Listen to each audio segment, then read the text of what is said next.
विद्यार्थियों प्रशासनिक बीच बीच की बातें करते थे, 50,000 की बातें करते थे। तो उनकी पोल तो खुलने वाली शाम को, और मालूम पड़ जाएगा कि वो चाहते क्या है। आज देश में प्रदेश में इतनी बड़ी समस्याएं होती है, लोग इंतजार करते हैं कि भाई जब असेंबली आएगी तो हमारे मुद्दे उठाए जाएंगे। महंगाई का मुद्दा बड़ा मुद्दा है अध्यक्ष महोदय। बेरोजगारी तो विस्फोटक स्थिति के अंदर है। बिहार में ट्रेनें चल रही है, पहली बार सालों बाद में देखा कि ट्रेन चल रही है, और अगर समय पर इस पर काबू नहीं किया गया तो पता नहीं ये युवा किस दिशा में जाएंगे। जब हालात ये हो देश के अंदर, तो सरकारें चाहे किसी पार्टी की हो, उनकी प्रायोरिटी होती है उनके मुद्दों को हल कैसे करें, और उसके अंदर कायदा होता है कि पक्ष विपक्ष अपनी बात रखें, और विपक्ष की तो ये ड्यूटी है कि वो कमियां बताए। एक साल पहले बजट पेश किया हम लोगों ने अध्यक्ष महोदय, वो हमें कमियां बताते कि साल भर में आपके बजट में ये वादे किए तो पूरे नहीं किया आपने, महंगाई बढ़ी उसमें आप क्या कर रहे हो, बेरोजगारी के लिए रास्ते में क्या आपकी सोच है, और भी कई मुद्दे। क्योंकि देश में तो ऐसा हालात मैंने कभी देखे ही नहीं। आज जो हालात देश में हैं, जो माहौल 75 साल में जब पंडित नेहरू प्रथम प्रधानमंत्री बने, गांधी जी के सानिध्य में जो हमारे अनेकता में एकता वाले मुल्क में जो नीतियाँ बनी, कार्यक्रम बने, सिद्धांत बने, संविधान की स्थापना हुई डॉक्टर अम्बेडकर के सानिध्य में, वो भावना कहाँ है? आज खतरे में है संविधान भी और खतरे में लोकतंत्र भी। ये माहौल देश के अंदर है। वो चिंता पक्ष विपक्ष सबको होनी चाहिए। इन सब से बचने के लिए मेरा मानना है अध्यक्ष महोदय, उनको मालूम है कि इस बार सत्ता पक्ष के लोग सब जान चुके हैं कि ये केंद्र सरकार देश को किस दिशा में ले जा रही, किसी को नहीं मालूम। ये देश किस दिशा में जाएगा ये कोई नहीं जानता है। ये माहौल देश के अंदर अविश्वास का, अशांति का, तनाव का, हिंसा का माहौल है। वो चिंता पूरे देशवासियों को है। इन सब से बचने के लिए इनके हाईकमांड के इशारे पे सब कुछ हो रहा है।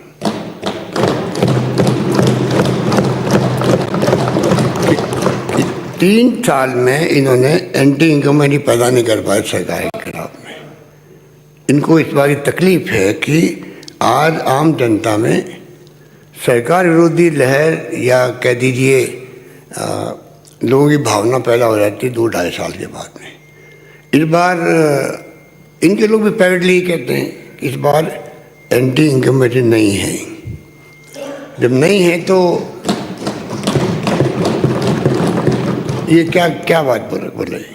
और दिल्ली से ऊपर से हुक्म कि आप 3 साल में ऐसा निकम्मापन दिखाया आपने, आप कोई सरकार विरोधी लहर पैदा क्यों नहीं कर पाए। इसलिए उन्होंने अध्यक्ष महोदय इन सबको कह रखा है, इश्यू है या नहीं है, नॉन इश्यू को इश्यू बनाओ, नॉन इश्यू को इश्यू बनाओ, और किसी ढंग से जनता की निगाह में सरकार को बदनाम करो।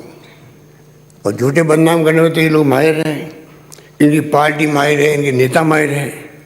मार्केटिंग करना काम कुछ करो या नहीं करो, मार्केटिंग इतनी शानदार करेंगे कि गुजरात मॉडल दिखने लग जाएगा देश को। सबको मालूम है कि क्या क्या नहीं किया, कैसी सत्ता में आ गए। ये स्थिति में हम चल रहे हैं। तो माननीय अध्यक्ष महोदय की स्थिति बड़ी विकट है। अब जो मुद्दे उठा रहे हैं, मुझे उस पर बहुत ही हंसी आती है कि अभी बात करते हैं रीट की परीक्षा को लेकर के। अब मैं अध्यक्ष महोदय आपको कहना चाहूँगा कि जिस रूप में इनकी मंशा है कि रीट की परीक्षा सीबीआई से देने का कोई मतलब नहीं है। इनका मतलब है साल भर तक की जांच पूरी नहीं हो, और ये जो बच्चों के एग्जाम नौकरी लगनी है, जो लगने वाली थी अभी, वो साल भर टल जाए और सरकार को बदनाम करेगा, आप नौकरी नहीं दे पा रहे हो। ये इनकी मंशा है। षड्यंत्र ही इनका है अध्यक्ष महोदय, क्योंकि ये मेरे पास आंकड़े हैं। एक तो अभी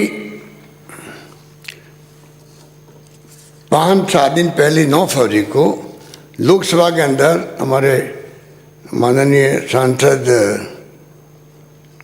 ने नागौर सांसद ने पूछा सवाल कि कितने केसेस सीबीआई के राजस्थान से पिछले 10 साल में दिए गए। हमारे धन्यवाद जी पूछा सवाल, जवाब दिया गया कि 10 साल में 37 केस मिले, सिर्फ 2 में इन्वेस्टिगेशन हुआ, 7 क्लोजर हो गए और 27 ट्रायल के स्टेज पर है और एक दोष मुक्त हो गया। आप बताओ अध्यक्ष महोदय, अभी हमने केस दे रखा है पाली में मनोहर राजपुरोहित गुमशुदगी का, जोधपुर के लवली कंडारा एनकाउंटर का, अलवर की मंदिर बालिका का, कोई उस पर कोई जवाब भी अभी तक नहीं आया और इन पर कार्रवाई शुरू नहीं हो रही है। हम बच्चों की चाहते हैं कि समयबद्ध कार्यक्रम जल्दी घोषित करके अगले 10 दिन में हम चाहेंगे कि अगले 4-6 महीने में नौकरी लगनी शुरू हो जाए।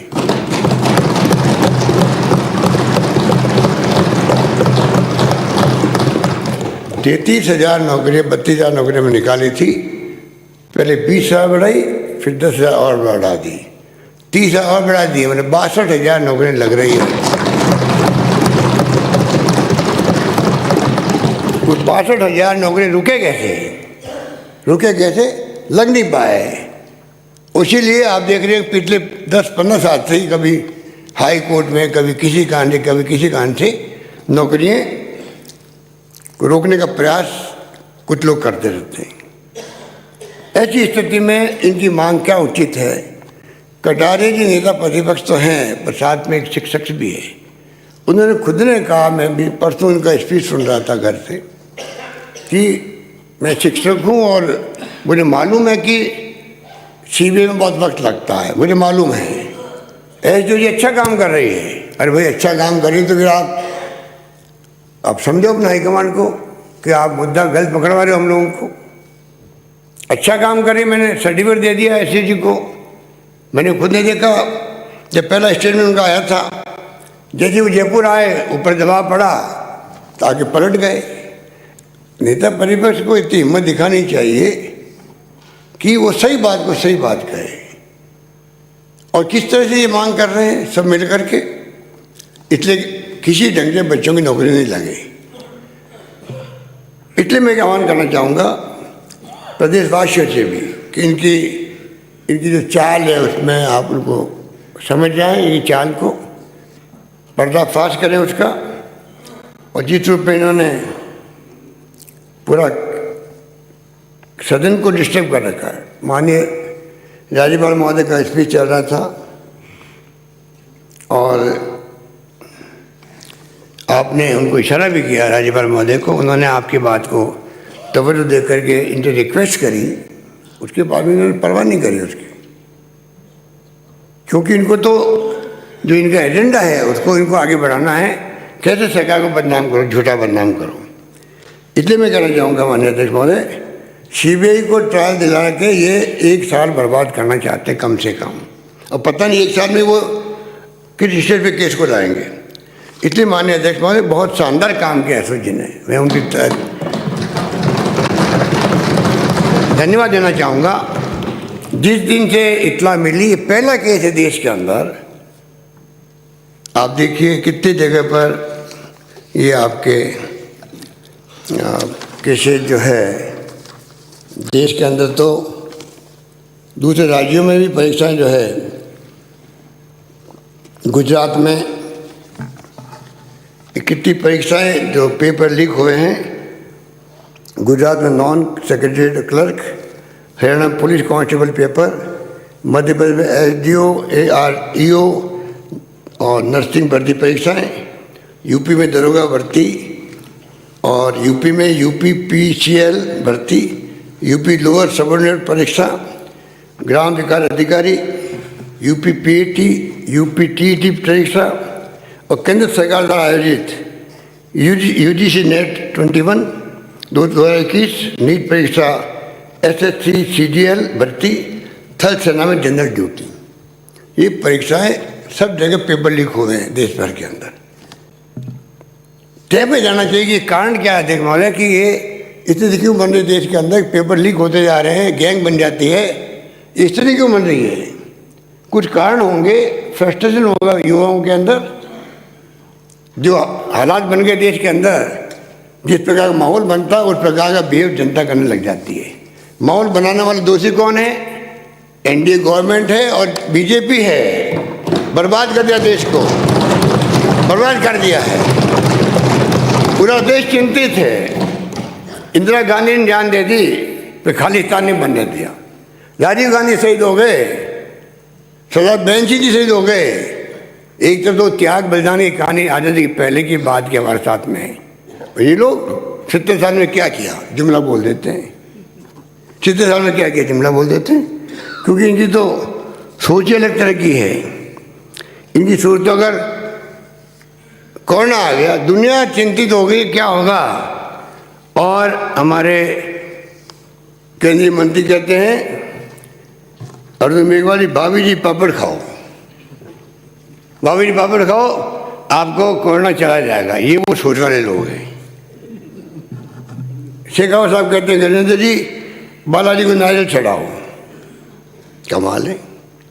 अगर ये बातें जनता को बताएंगे कि इससे आपका कोरोना खत्म हो जाएगा, बेचारा वो जाएगा नहीं टाइम पे अस्पताल के अंदर, मर जाएगा। मर गए कई लोग तो इनकी बेवकूफ़ियों से कई लोग मर गए हैं, किसी को नहीं मालूम है। ये पापड़ खिला रहे हैं, नारियल फोड़वा रहे हैं बचाने के लिए। बताइए आप, इस स्थिति कभी ताली बरसती है, कभी थाली बरसती है। क्या हो रहा है देश के अंदर? हो क्या रहा है देश के अंदर? ब्लैक फंगस क्या भयंकर बीमारी आई।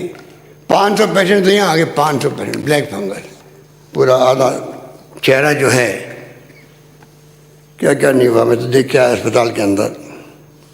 शानदार काम किया हम लोगों ने। तो मैं निवेदन कर रहा था आपको, दूसरे राज्यों में सब जगह पेपर लीक हो रहे हैं, कहीं सीबीआई की मांग नहीं हो रही है। वो जानते हैं कि लेट हो जाएंगे हम लोग। हमारे प्रदेश के अंदर बीजेपी सरकार थी, इनके पक्ष में देखिए आप आरएस का परीक्षा 14 का, आरजीएस परीक्षा 14, एलडीसी परीक्षा 14, आरपीएमडी परीक्षा 14, जेल प्रहरी परीक्षा, सेकंड ग्रेड टीचर भर्ती परीक्षा, आईटीआई सेकंड सेमेस्टर परीक्षा 2017, कांस्टेबल भर्ती परीक्षा 18, रीट परीक्षा 2016, रीट परीक्षा 2018, राजस्थान यूनिवर्सिटी का वार्षिक पेपर परीक्षा। ये कितने पेपर हुए बीजेपी के राज के अंदर? इनको पूछो, थोड़ी बहुत तो कॉन्शियस आप कैसे अलाउ करते इस प्रकार झूठ बोल करके राजनीति करने की? असत्य बोल रहे हो, ये मेरे तो समझ के परे हैं। इसलिए मैं कहना चाहूँगा अध्यक्ष महोदय कि सरकार चाहती है कि नौकरियाँ लगे। 1 लाख नौकरियाँ हम लगा चुके हैं अभी तक, और करीब 1 लाख के आसपास नौकरी का काम चल रहा है। प्रक्रिया के अंदर है और अभी 20,000 और उन्होंने बढ़ा दी है, तो 1 लाख से अधिक नौकरियाँ तो प्रक्रियाधीन हो गई है। 1 लाख लग चुकी है। इनको पूछे तुम्हारे वक्त में कितनी लगी नौकरियाँ 3 साल के अंदर? इतने मैं निवेदन करना चाहूँगा अध्यक्ष महोदय कि इस रूप में जो ये तमाशा कर रहे हैं, आपने बहुत प्रयास किए, मैं जानता हूँ आपका, आप स्पीकर यानी सदस्य के हैं, पर साथ में आप कस्टोडियन होने के नाते आप अपना फर्ज समझते हैं किस प्रकार से पक्ष विपक्ष मिल करके हाउस के अंदर बिजनेस हो और पब्लिक इंटरेस्ट के अंदर बहस हो। उसमें इनकी रुचि नहीं है अध्यक्ष महोदय, मैं इनको आरोप लगाना चाहता हूँ। अध्यक्ष महोदय, हमारी सरकार जिस रूप में मुद्दे उठा रही है, बजट पेश कर रही है, कोरोना के बावजूद भी हमने कोई कमी नहीं रखी। कोरोना के बावजूद हमने, आप देख लीजिए कि जो बजट पेश किया उसका सभी ने उसको अप्रिशिएट किया था, पूरे प्रदेशवासियों ने। और खाली बजट की घोषणा नहीं की मैंने, बल्कि आप सबको मालूम है कि अधिकांश घोषणाएँ जिसमें पूरी हुई है 70% तो घोषणा पत्र पूरा हुआ 3 साल में। 80% के आसपास सैंक्शन निकल गई, काम शुरू हो गए, सड़कों के हों या पानी के हों, बिजली के हों, या कोई तहसील खोलने की बात हो, कॉलेज खोलने की बात हो, नगर पालिका बनाने की बात हो।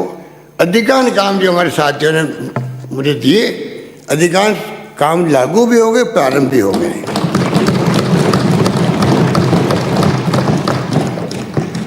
अध्यक्ष महोदय, पंडित नेहरू जी के ज़माने से इस देश का सौभाग्य एक ऐसा प्रधानमंत्री मिला दूरदृष्टि वाला, जिसने उस जमाने में कल्पना कर ली थी देश का भविष्य क्या होगा। उसी ढंग से बड़े बड़े बांध, बड़े बड़े कल कारखाने आए और साथ में वो संस्था आई जो विश्व के अंदर प्रतिष्ठित थी, चाहे वो IIT की तरह थी, IIM, एम्स, ये नेहरू का विजन था, DRDO, ICAR, ISRO, PGI, SMS जैसे हॉस्पिटल उस पर बना था। ये अध्यक्ष महोदय उस ज़माने के जो फैसले हुए उसके कारण आज देश जो है वर्तमान स्थिति में पहुंचा है 21वीं सेंचुरी में। प्रधानमंत्री जाते दुनिया के मुल्कों में उनका सम्मान होता है, तो इसलिए सम्मान होता है कि 70 साल में आपका देश कहाँ पहुंच गया है। सम्मान इसलिए होता है, इसलिए नहीं होता कि आपने झूठे वादे किए प्रधानमंत्री बन गए, इसलिए सम्मान नहीं होता उनका। ये समझना चाहिए उनको, खुद को भी।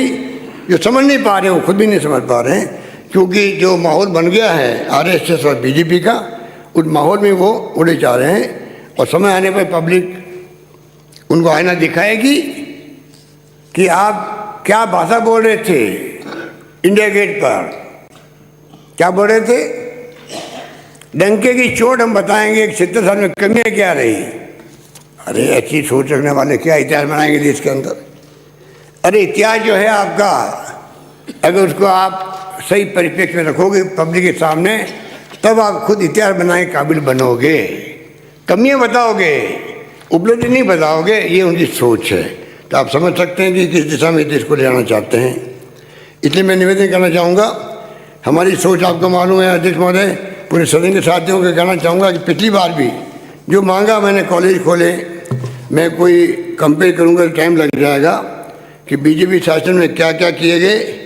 खाली ये कि बहुत है 81 कॉलेज खोले गए 5 साल में, और हमारे वक्त में 123 कॉलेज खोल दिए 3 साल के अंदर ही।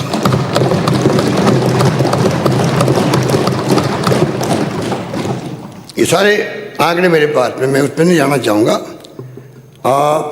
स्कूलें क्रमोन्नत की गई, प्राइमरी स्कूल खोली गई, मॉडल स्कूल बनाए गए। कस्तूरबा गांधी उन्होंने 5 वर्ष में एक नहीं बनाया, हमने 20 बना दिए।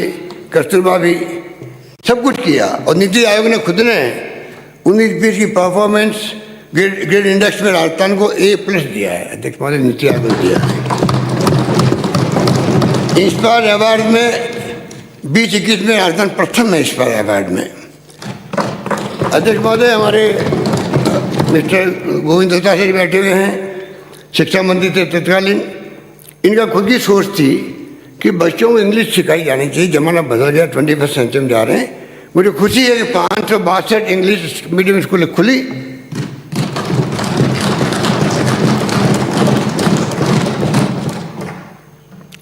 उसका अंदाजा लगा लीजिए कि आप किस प्रकार से हमने जो शुरुआत करी है इंग्लिश स्कूल की, और 5000 की आबादी के गाँव को हमने टारगेट बनाया है।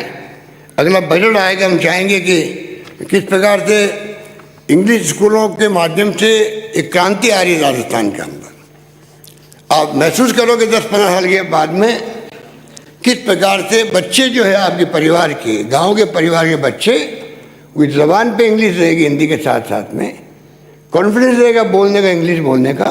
ज़माना बदल गया है, आज प्रतिस्पर्धा का ज़माना है।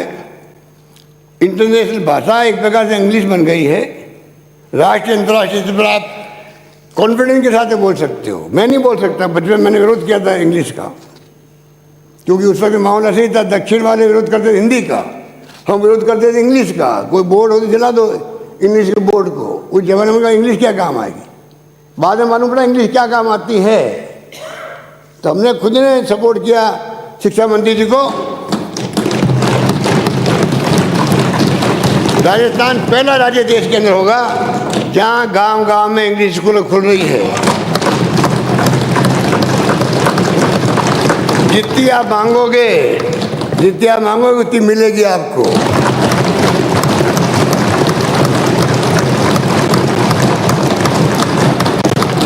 टीचर की भर्ती भी होगी इंग्लिश वालों की, कुछ भी करेंगे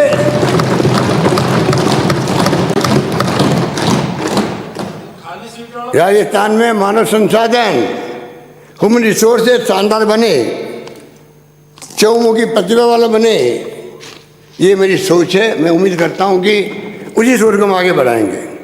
इसलिए माननीय अध्यक्ष महोदय, ये तो बंद करने वाले लोग हैं, यूनिवर्सिटी को 2 बंद कर दी और बंद कर दी, पर मैं समझता हूँ बलवान पूनिया ने ठीक कहा, जहाँ शिक्षा कम है वहाँ भाजपा ज़्यादा है। जहाँ शिक्षा कम है वहाँ भाजपा ज़्यादा है। इसीलिए ये अप्रोच ये रखते हैं कि शिक्षा से क्या मतलब है, शिक्षा कम है वहाँ भाजपा ज़्यादा। ये भाजपा के विधायक बलवान पूनिया ने भी कहा है। इसलिए अध्यक्ष महोदय, मैं निवेदन करना चाहूँगा, राजस्थान आज वो राजस्थान नहीं रहा है।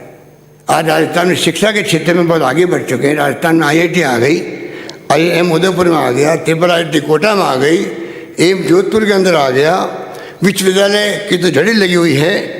मैं समझता हूँ कि 20 साल पहले अध्यक्ष महोदय आप भी मंत्री थे मेरे साथ में, तब हमने शुरुआत करी थी प्राइवेट सेक्टर को देने का। उसका परिणाम है आज medical colleges, engineering colleges, nursing colleges, सब एम्स भी आ गया, सब कुछ आ गया। आज छीनी राजस्थान में बदलाव आए।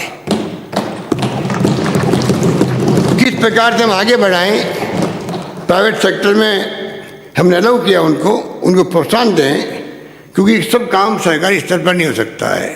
अगर प्राइवेट सेक्टर मिला है तो मैं समझता हूँ कि हमारे बच्चे पहले आते थे महाराष्ट्र में, पुणे के अंदर, कर्नाटका के अंदर, वो नौबत ख़त्म हो गई करीब करीब, बहुत बड़ा फ़र्क पड़ा है। तो अध्यक्ष महोदय, मैं आपको निवेदन करना चाहूँगा कि ये हमारी सोच है और इनकी सोच क्या है वो आज राजस्थान प्रदेश जनता जानती है। अध्यक्ष महोदय, चिकित्सा सेवा और स्वास्थ्य सेवा का सगाई टॉप प्रायोरिटी पे है अध्यक्ष महोदय, और इसीलिए आपको याद होगा कि मैंने शुरू से ही इस पर जोर दिया है किस प्रकार से फ्री मेडिसिन हो, किस प्रकार से अपने टेस्ट फ्री हो जाए। मुझे खुशी है कि राजस्थान देश में सबसे अग्रणी राज्य है जहाँ पर टेस्ट भी है और साथ में मेडिसिन फ्री रखी है। अब जो हम लेके आए हैं,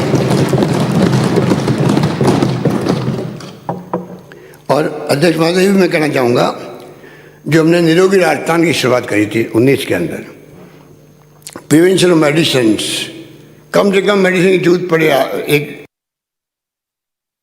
इस शुरुआत में हमने लॉन्चिंग अच्छे ढंग से किया था। बड़े बड़े डॉक्टरों को बाहर से बुलाया और जो तैयारी कर रखी थी निरोगी राजस्थान की, पहला सुख निरोगी काया को ध्यान रखते हुए, तो जो हमारी तैयारी थी वो तैयारी काम आ गई कोरोना के अंदर। कोरोना में जिस प्रकार से राजस्थान सरकार ने काम किया, मेरे तमाम साथी जानते हैं कि हमने तमाम पॉलिटिकल पार्टियों को, धर्मगुरुओं को, NGO को जिसमें साथ लिया, आम जनता ने साथ दिया, एक माहौल बन गया, कोई भूखा नहीं सोए। उसके हिसाब से सब लोगों ने अपना धर्म निभाया और कैसी भी प्रॉब्लम आ गई, पर पहली फेज में, पहली लहर में लोग चिंता कर रहे थे अस्पताल में जाएंगे कैसे, अंदर कैसे जाएंगे, नर्सेज हो, डॉक्टर हो, वो भी गए और हमने बहुत शानदार तरीके से उसका मुकाबला किया। शानदार पैकेज दिया। सुप्रीम कोर्ट ने तो बाद में कहा 50,000 रुपये का। हमने पहले से जो ऑर्फन हैं उनको 1 लाख रुपये, 2,500 प्रति माह पेंशन पर लो, और 18 साल होने पर 5 लाख रुपये मिलेंगे। और जो हमारी विधवा बहनें हैं उनके लिए भी 1 लाख रुपये और 1500 की पेंशन ताज जिंदगी। इस प्रकार से हमने आगे बढ़ कर के सब बच्चों के लिए भी व्यवस्था करी कि कैसे वो अपना ज़िंदगी आराम से गुजार सके। शानदार पैकेज मिला है राजस्थान के अंदर। और उसी रूप में हमने जो कुछ भी उस वक्त संभव हुआ, चाहे चार्टर प्लेन भेजना पड़ा हो मुंबई में, भेजा हमने कि एक दिन की देरी भी क्यों हो, दवाई नहीं है, कल कोई एक आदमी जान नहीं चली जाए, उस रूप में हमने काम किया। तो अभी भी हमें याद है। तो अध्यक्ष महोदय, इसके साथ में हमने PHC, CHC, इंफ्रास्ट्रक्चर, पूरे इस मेडिकल के अंदर हमने कोई कमी नहीं रख रहे हैं। और हम चाहते हैं कि राजस्थान में मेडिकल के अंदर और ज़्यादा मजबूती लाएं। आने वाले वक्त में हम चाहेंगे कि राजस्थान में सब तरह की सुविधाएं हो और उसी रूप में तमाम जिस रूप में तैयारी करी, इसीलिए WHO और राजस्थान के मैनेजमेंट की तारीफ करनी पड़ी थी। आज चिरंजीव योजना आई है। ये योजना अपने आप में एक अभिनव प्रयोग है। इसमें हमने कोई रखा नहीं है आयुष्मान भारत की तरह के एक कैटेगरी के लोग ही आएंगे। पूरे प्रदेशवासी इसमें भाग ले सकते हैं फ्री ऑफ चार्ज। 5 लाख तक और 850 रुपये कुछ लोगों से जो कि इनकम टैक्स पे वगैरह हैं उनसे। आपको जान के खुशी होगी, अभी तक करीब इस योजना के अंतर्गत जो इलाज हुआ है 6 लाख लोगों का तो इलाज हो चुका है। इसके अंदर 6 लाख लोगों का इलाज हो चुका है और 900 करोड़ के आसपास की पेमेंट हुआ है। तो ये बहुत ही शानदार योजना। मैं हाउस के माननीय सदस्य से निवेदन करना चाहूँगा, आप भी अपने अपने क्षेत्रों में, प्रदेश के जहाँ भी संपर्क आपका है, एक भी व्यक्ति जो है उसमें छूट नहीं जाए। क्योंकि जब तकलीफ होती है, बड़े बिल बनते हैं प्राइवेट हॉस्पिटल के अंदर, तब उसको तकलीफ होती है। तो मैं समझता हूँ इसमें हमें आगे आकर के भाग लेना चाहिए। इस रूप में इस स्कीम को और मजबूत करना चाहते हैं। बाकी CHC, PHC, sub centre, district hospital सब में हम लोग चाहेंगे कि मजबूती हो। इंफ्रास्ट्रक्चर बन रहा है।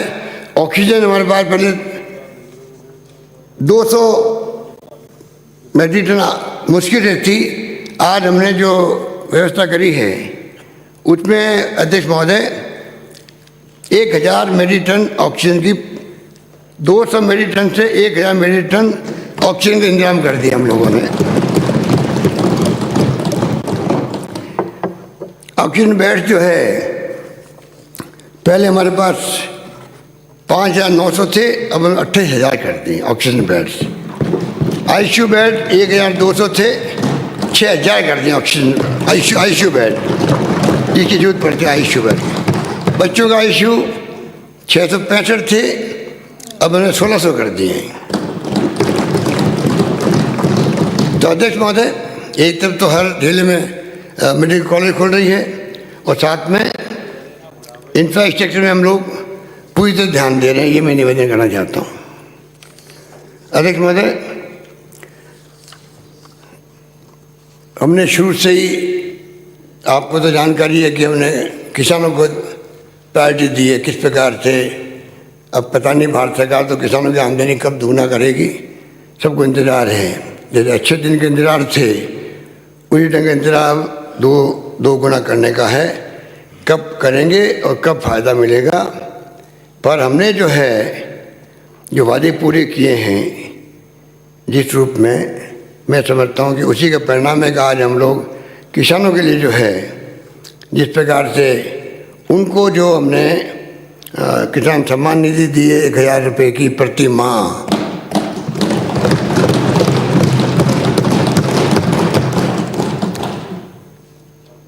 पिछली सरकार ने 833 रुपये दिए थे बिना बजट के, चुनाव के वक्त घोषणा कर दी थी। हमने बढ़ा के प्रॉपर वे में बजट में रख करके अब किसान को मिल रहे हैं 12,000 रुपये प्रति वर्ष। हमने किसानों के आते ही कर्जे माफ़ किए, 14,000 रुपये हमने माफ़ किए।